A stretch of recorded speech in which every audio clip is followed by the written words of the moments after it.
Bonjour et bienvenue à l'émission La vie chrétienne.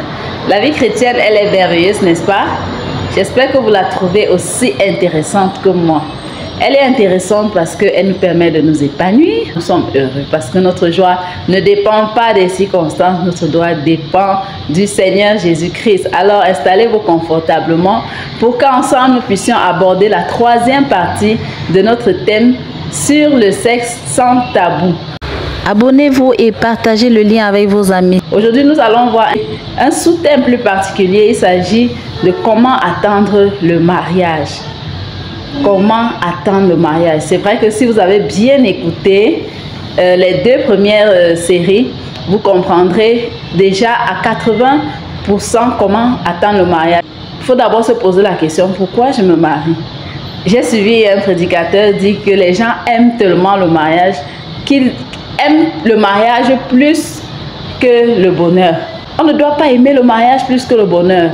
Parce qu'on doit assurer qu'on choisit un mariage qui va nous maintenir dans le bonheur. Donc on ne doit pas être malheureux tant qu'on n'est pas marié. On doit être heureux étant célibataire et heureux étant marié. Je m'explique.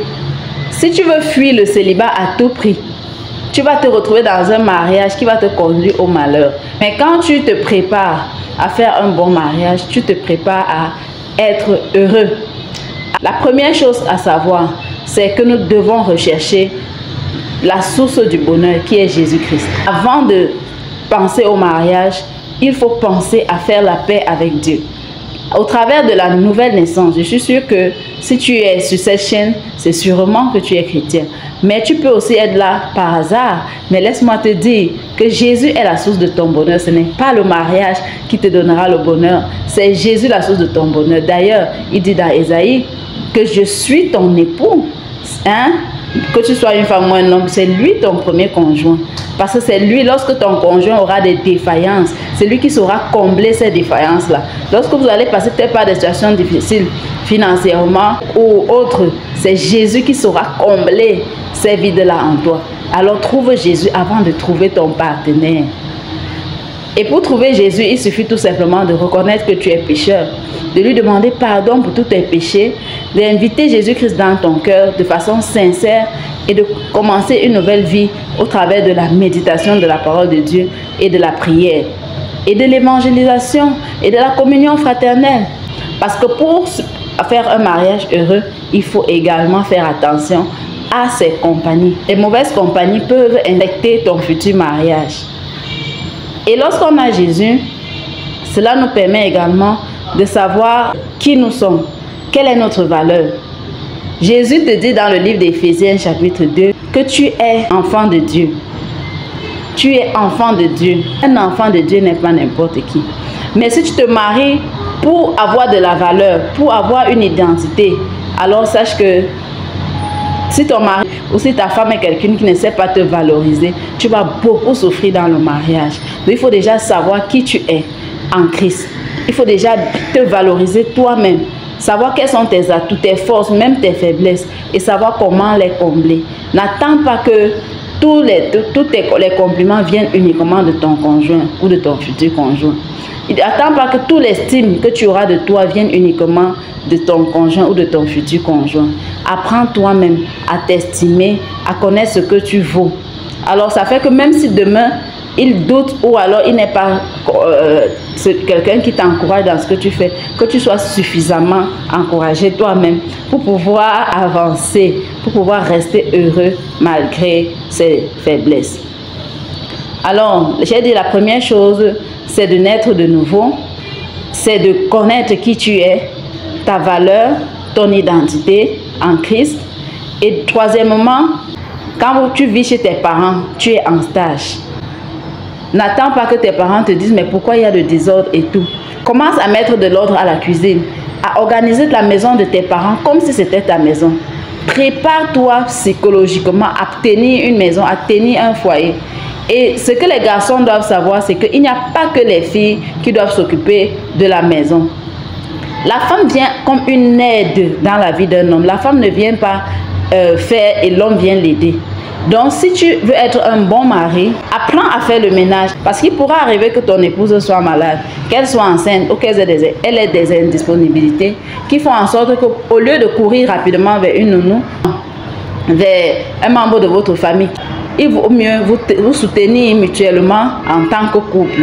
Mais si tu ne sais pas préparer, tu auras des problèmes. Même s'il faut aller dans des écoles pour apprendre, si tu n'as pas certains savoir-faire, certaines habiletés, vous allez tout le temps recourir à des techniciens et cela engendre des dépenses. N'hésite pas à entrer dans des ateliers de maçonnerie, de menuiserie ou de plomberie ou de n'importe quoi. Intéresse-toi à tout.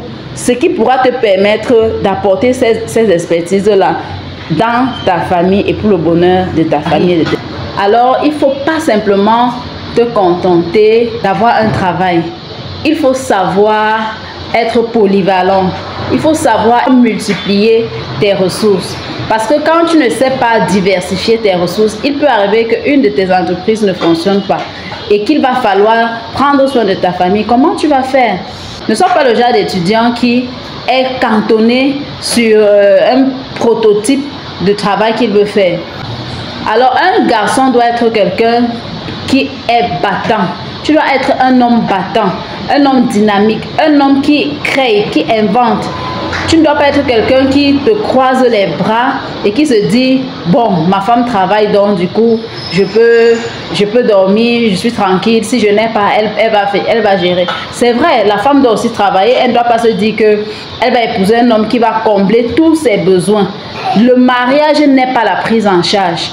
Les deux personnes, vous deux qui entrez dans le mariage, vous devez être autonomes. Vous devez être mutuellement complémentaires. L'homme ne vient pas s'occuper entièrement de la femme et la femme ne vient pas s'occuper entièrement de l'homme ou alors des enfants. Mais les deux doivent être dynamiques, productifs. Ce qui fait le charme d'un homme, ce n'est pas seulement son physique, ce n'est pas seulement son argent, mais c'est surtout et surtout son dynamisme. Ne pensez pas que vous allez trouver un homme qui a déjà tout et vous devenez simplement dans le mariage comme des consommatrices. Quand vous venez dans le mariage, sachez que vous allez aussi valoriser les études que vous avez faites pour pouvoir apporter et compléter votre mari. Et enfin, je vais chuter par la propreté. Quand tu attends le mariage, tu dois rester propre, intimement parlant comme superficiellement parlant. C'est toi qui veux te marier, mais c'est toi qui as des serviettes mal entretenues. Apprends à laver tes serviettes et de préférence utiliser des gants ou des mini serviettes qui sont faciles à frotter après le bain. Tu dois laver tes sous-vêtements régulièrement et d'ailleurs chaque jour après le bain. Une jeune fille doit aussi savoir être discrète lorsqu'elle a des menstrues. Évitez de porter des sous-vêtements sales ou mal séchés pour éviter d'avoir des infections. Parce que lorsque les sous-vêtements sont mal entretenus, c'est cela qui développe des germes et qui infecte l'appareil génital avec le temps. On peut vivre sans infection. C'est une question d'hygiène. Évitez d'enfoncer le doigt dans l'appareil génital. Il faut se laver simplement parce que Dieu a déjà créé un système à l'intérieur de notre corps qui permet de nettoyer notre appareil génital tout seul. Il faut juste laver les zones extérieures et avec de l'eau propre. Poser les protèges slip. Et ce n'est pas dans le mariage que tu vas faire tout ça. Commence maintenant que tu vis chez tes parents ou que tu vis seul. Donc, le jeune garçon lui aussi doit apprendre à se laver, à se parfumer. C'est vrai que tu es spirituel, mais si tu es spirituel et tu ne sais pas t'entretenir, la sœur va t'accepter, mais elle aura trop de problèmes dans le foyer. Il ne faut pas avoir peur de l'eau.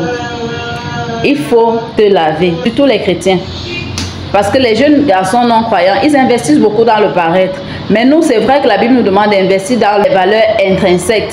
Mais cela ne doit pas, on ne doit pas négliger les apparences. Parce que la Bible dit que Dieu regarde au cœur, mais les hommes regardent à l'apparence. La jeune fille a besoin de voir son conjoint présentable, beau, propre. Donc c'est vice-versa. Il y a des choses à ne surtout pas faire. N'allez jamais sur des sites pornographiques sous prétexte que vous voulez apprendre à vous y prendre sexuellement parlant. Ne le faites jamais. La pornographie n'a rien de sain. Ce sont des personnes comme vous et moi qui prennent des caméras et qui... C'est de l'impudicité tout simplement. c'est de l'impudicité.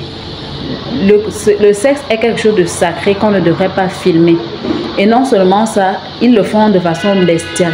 Donc il ne faut jamais imiter ce qui se fait dans les sites pornographiques.